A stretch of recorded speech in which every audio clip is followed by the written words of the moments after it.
City Decoded. I am your host, Sophina Turner, and I welcome you all back. Okay, forgive me for last week. I did not post anything last week, but I welcome you all back for joining in this conversation. The topic of today, this is episode number 13. The topic of today is going to be about Black Women's History Month. They said the month of April is Black History Month for women, for Black women. So let's talk about it a little bit. Okay, the person that I'm going to really be centered around talking about is I'm going to be talking about a whole slew of women, but the person of interest that I'm mainly focusing on today is about Constance Baker Motley. Constance Baker Motley was born September 14, 1921, in New Haven, Connecticut. She died September 28, 2005. Okay, she was an American lawyer and jurist and effect legal advocate in the civil rights movement, and the first African American woman to become a federal judge from 1966 to 2005. Okay, she argued before the U.S. Supreme Court the James H. Meredith story, which is about the right to be admitted. He wanted the right to be admitted to the University of Mississippi back in 1962. Also, and he was awarded. Okay, he was awarded the right to be admitted. At first, he was denied, but then it wound up turning because when the university found out that he was a black man, that's when they disenrolled him. So that's why he made him go to court, and then eventually took it to the Supreme Court. So she was one of the ones who represented him in that case. All right. Also, she was a state senator in New York City from 1964 to 1965. A full term she served. Moreover, she served as a city borough president to improve housing and inner city schools, as well as revitalize the inner city. Okay. President Lyndon B. Johnson nominated Judge Motley to the U.S. District Court for Southern District of New York in 1966. By 1986, she was the senior judge. Judge Motley was inducted into the National Women Hall of Fame in 1993 for her contributions to civil rights. Now, I'll give you a little story to that as well. She also was a part of the NAACP. Okay, and I know we all should know what the NAACP is, the National Association for the Advancement of Colored People. She worked alongside Thurgood Marshall in a lot of cases, and she stated she gave him reference to, if it wasn't for Judge Thurgood Marshall, you would not know who Constance Baker Motley is. So she gave him supreme credit for that. So, okay. Her autobiography, Equal Justice Under Law, was published in 1998. Now, like I said, Mr. James H. Meredith was one of the people that she represented back in 1962. And he also was an individual who led the largest march in Mississippi of 15,000 marchers. Okay? And the name of that march was called the March Against Fear. And he was trying to advocate for people, for black people, to go register to vote. And so by the end of that march, because I believe in Mississippi it was like 4 or 5 different counties he marched through on foot. And he started out as a single person doing it because he didn't want a lot of different, big names to be a part of it. He just wanted to do this himself, and he was going from county to county to try to get people to register to vote. So when on the first day of his march, he got shot by a sniper, and he was hospitalized.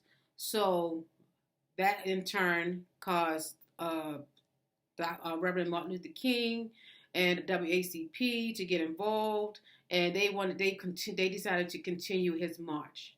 Now he did recover, and he wound up coming back to the march. So by the end, when he finally reached Jacksonville, Mississippi, I'm sorry, not Jacksonville, Jackson, Mississippi, correction, um, in it was June 26th of 1966. And he, at the end of that march, he was able to register 4,000 black people. So I think that's very courageous and commendable of him, as well as everyone who came in to help and assist in his endeavors. I'm very proud of that history. I wasn't aware of this history. Just like I'm just learning a lot about Judge Constance Baker Motley. She was a very courageous woman. Okay, she was the first black woman, to be nominated to the district federal judgeship.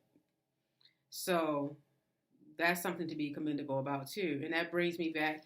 That brings me to I'm thinking about a lot of different women who have accomplished a lot of different things over the years because of women like Constance Baker Motley. And of course, the most recent accomplishment for is our new Supreme Court confirmed judge, soon to be, is Judge Ketanji Brown Jackson. Then let's not also we can't leave out our Vice President of the United States, Kamala Harris. We also have to recognize other different individuals, Miss Sonia Sotomayor. She's a person of color who also sits on the Supreme Court Justice bench, and she's a jurist, as they call them. And we also have, of course, Miss Oprah Winfrey, billionaire. We also have Miss Michelle Obama, the former First Lady of the United States. We also have, I'm just recently finding out about Miss Elaine Brown. Miss Elaine Brown is, oh my goodness, she was once a part of the Black Panther Party. She was the first, from my understanding, let me see. I'm going into my notes, so forgive me if I take a little time. Okay, Miss Elaine Brown was the first female chairman for the Black Panther Party. She was an American prison activist, who she still is. She's a writer. She's a singer, because she's still living. A former Black Panther Party chairwoman based in Oakland, California. Brown briefly ran for the Green Party presidential nomination in 2008. So she's someone that's definitely that people should read up on and take a listen to. I was listening to some of her speeches and that she's had recently, because I'm just finding out about Miss Elaine Brown. So definitely, look her up. And another person that I listen to, if not every day, every other day, or every third day, but believe me, throughout the week, I listen to Miss Karen Hunter. Miss Karen Hunter, she's an esteemed individual also in her line of work. She's a professor of a college. I can't remember the name of the college, but she is a professor. She's been there for more than 20 years. She also was a journalist. She has done stories on Queen Latifah and a lot of different other known figures, out here. She also, her and Dr. Gregory Carr, is someone I listen to on every Saturday. It's called In Class with Carr. It's on YouTube, and they go live every Saturday at noon. So if you're interested, please take a listen to it, because they're talking about the history of us, the history of blacks in America and these Americas. Okay, and it's very interesting. I'm gonna tell you, Dr. Carr has a vast amount of knowledge. It just stretches so far and wide that you can't help but listen to him. And it's so, he's well read. He have millions of books. Oh my God, that surrounds him throughout these conversations. And I think once you tune in, you won't find it as boring as you may think it is. When you look on the front of it, on the face of it, you think it's boring. No, But but Miss Karen Hunter was also the person who initiated, bring this to light. And her and Dr. Card, they also made this. It's called Nubia, and it's also called Narrative. It starts with, both is spelled with a K. Okay, Knarrative, narrative. Then you have Nubia, Knubia. That's what. So definitely, if you can become a member with them, you can go to their website and Narrative, and you can find all the information. You go back to all, I think they on 111th, the 111th episode of In Class with Carr. It names so many different books as far as our heritage, as far as our history here, and just overall, not just here in America, just all over, as far as us in general and our contributions to the world. So please take a listen in on them as well. Research that. Go look, check. Tune in every Saturday at noon. You'll definitely see what I'm talking about.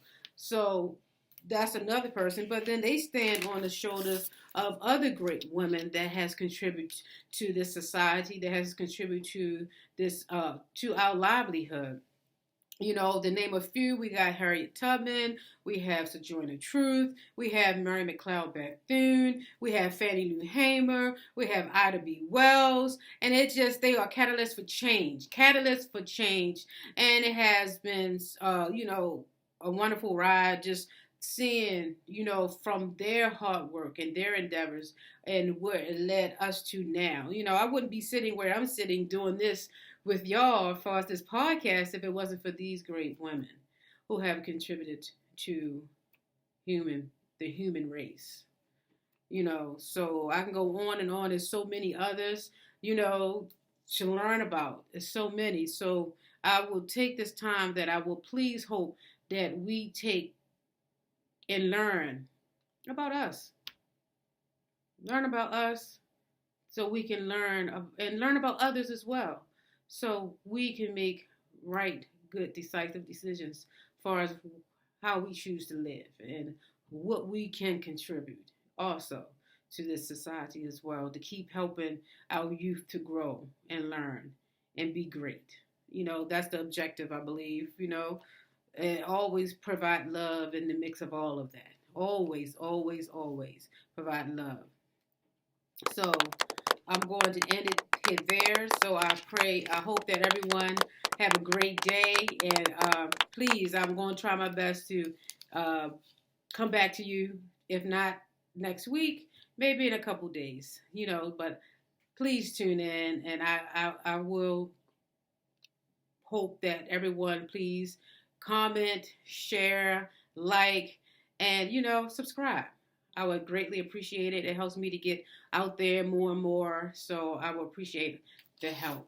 Thank you. You all have a great day. This is Charm City Decoded. I am your host, Sophina Turner. And I bid you good day.